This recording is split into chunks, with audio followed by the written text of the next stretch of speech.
Ji,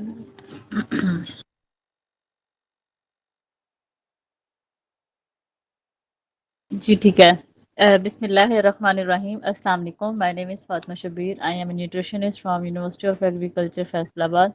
Thank you so much, Dr. Akram, for organizing this webinar on daily basis from Government College, University, Faisalabad. आज का जो मेरा topic है, मैं आपको बताऊंगी गैस्ट्राइटिस के बारे में। गैस्ट्राइटिस क्या होता है? मतलब कि जब हमारे मैदे के अंदर जो है वो इन्फ्लेमेशन हो जाती है, तो इस कंडीशन को हम क्या कहते हैं? गैस्ट्राइटिस कहा जाता है। गैस्ट्राइटिस बेसिकली जो है ये किस चीज़ की डिजीज़ है? ये हमारे स्टमक की जो है वो डिजीज़ है। मतलब कि जो हमारे मैदे के अंदर जो जलन वगैरह होती है, उसके से जो है ये रिलेट करती है गैस्ट्राइटिस। ठीक है, इसमें बेसिकली होता क्या है कि जब हमारा जो स्टमक के ऊपर जो मिकोजा होता है, लेयर होती है, जब उसके अंदर जो है वो इन्फ्लेमेशन होना स्टार्ट हो जाती है, तो इस चीज़ को हम क्या कहते हैं? गैस्ट्राइटिस कहा जाता है। अब ये जो गैस्ट्राइटिस होता है, जो स्टमक के अंदर इन्फ्लेमेशन होती है, ये इसकी डिफरेंट रीजन की वजह से हो सकती है। इसकी कौन कौन सी कॉजेज हो सकती हैं?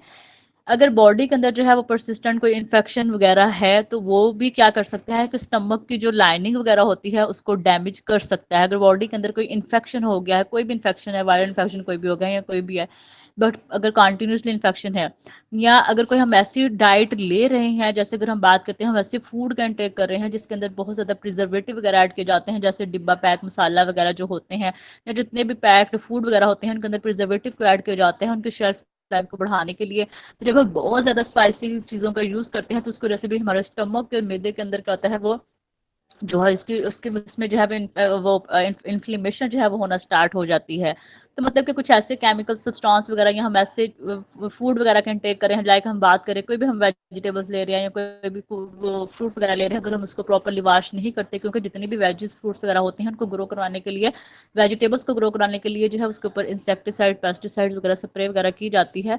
जब उनको अच्छे से वॉश नहीं करते, तो वही जब हम इंटेक करते हैं, तो वो जो इंसेक्टिसाइड्स पेस्टिसाइड्स वगैरह होते हैं वो हमारे स्टमक पे क्या करते हैं? जाके इफेक्ट करते हैं। तो कोई भी केमिकल एजेंट सब्सटेंसेस हैं, तो वो भी जो है वो गैस्ट्राइटिस की कॉज बन सकता है। इसी तरह देखा जाए तो वो लोग, अगर किसी पर्सन को कोई स्पेसिफिक डिजीज है, तो डिजीज की वजह से भी गैस्ट्राइटिस हो सकता है। लाइक फॉर एग्जांपल किसी कोई स्पेसिफिक डिजीज है, लाइक कोई भी डिजीज है, हाइपरटेंशन है, डायबिटिक का कोई भी है, तो इस कंडीशन में वो लोग जो कि बहुत ज़्यादा कंटिन्यूसली तौर पे मेडिकेशन यूज़ करते हैं, मेडिकेशन इस्तेमाल करते हैं, अपनी मेडिसिन वगैरह का इंटेक करते हैं, तो जब कंटिन्यूसली मेडिसिन लेने की वजह से क्या होता है कि स्टमक की लाइनिंग जो होती है वो डैमेज हो जाती है। स्पेशली तौर पे वो वाली मेडिसिन जो कि non steroidal anti inflammatory drugs होती हैं, वो क्या करती हैं? वो इसकी मेन काज बन सकती हैं। और जो गैस्ट्राइटिस होता है, जो इन्फ्लेमेशन होती है स्टमक की, उसकी एक मेन जो रीज़न है वो ये है, एक बैक्टीरियल इन्फेक्शन होता है, H pylori Helicobacter pylori bacteria infection की वजह से जो है वो स्टमक के अंदर जो है वो इन्फ्लेमेशन होती है। तो ये एक इसकी मेन काज है।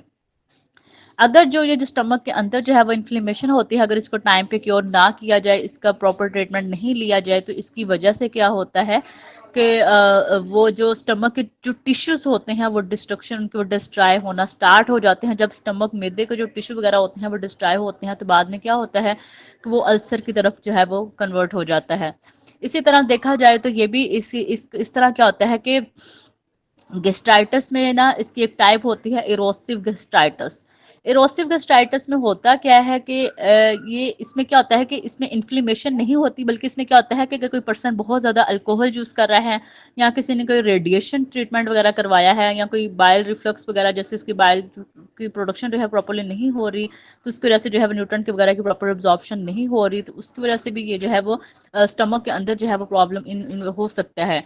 तो इसके अलावा अगर हम बात करें तो गेस्ट्राइटिस के अकॉर्डिंग अगर हम बात करें तो गेस्ट्राइटिस जो है अमूमन तौर पे ये तब जो है वो क्रोनिक कंडीशन में जाता है जब इसके टिश्यू जो है वो डिस्ट्रॉय होते हैं, तो इस कंडीशन को हम क्या कहते हैं? एट्रोफिक गेस्ट्राइटिस कहा जाता है। ठीक है, जब सिंपल इन्फ्लेमेशन होगी तो उसको हम गेस्ट्राइटिस कहेंगे। लेकिन इन्फ्लेमेशन के अलावा अगर बाकी सब्सटेंस की वजह से अगर उसमें प्रॉब्लम हो रही है स्टमक के अंदर, जैसे कोई केमिकल एजेंट है, कोई अल्कोहल यूज कर रहा है, कोई ट्रीटमेंट वगैरह ले रहा है, तो उसकी वजह से स्टमक के टिश्यू मतलब स्टमक में इन्फेक्शन वगैरह हो रहा है, तो इसको हम इरोसिव गेस्ट्राइटिस कहेंगे। लेकिन अगर उसके प्रोलॉन्ग जो है वो उसको क्योर नहीं कर रहा है लॉन्ग टाइम के लिए, अगर उसका कोई ट्रीटमेंट नहीं ले रहा है, तो जिसकी वजह से उसके जो है वो टिश्यू डिस्ट्रॉय होंगे स्टमक के, तो इस कंडीशन को हम कहते हैं एट्रोफिक गैस्ट्राइटिस कहा जाता है। स्पेशली तौर पे ये आम इतना होता नहीं, वो उन लोगों को ज्यादा होती है ओवर द एज ऑफ 16 जो है वो उन लोगों को ज्यादा होती है, क्योंकि उस जब पर्सन जो है वो एजिंग में जाता है, बूढ़ा होता है, मेटाबॉलिज्म स्लो हो जाता है, एंजाइम की प्रॉपर प्रोडक्शन वगैरह नहीं होती, तो इस वजह से भी ये हो सकता है।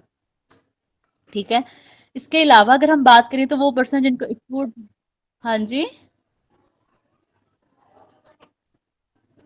चलो ठीक है सर, पहले वो लेक्चर दे देते हैं फिर मैं कंटिन्यू कर लूंगी। हाजरा, आप सर को इनवाइट कर दो।